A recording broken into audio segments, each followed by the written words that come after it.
In this video, I'm going to show you how to cancel your Headspace subscription. If you find this video helpful, please leave a like and subscribe to the channel.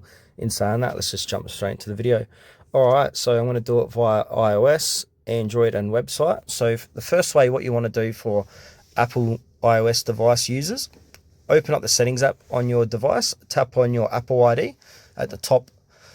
Then from there, select subscriptions, find and tap on Headspace, then tap cancel subscription and cancel your choice. For Android device users, what you want to do is click on your Play Store and then make sure to log in and click on your profile, top right hand corner, click on payments and subscriptions, click on subscriptions, and now find your Headspace subscription here and then click onto it and then click cancel.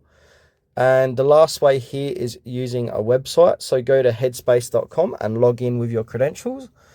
Click on your profile picture in the top right hand corner and select manage my account. And then in the subscription section, click on manage and then follow the prompts to cancel your subscription.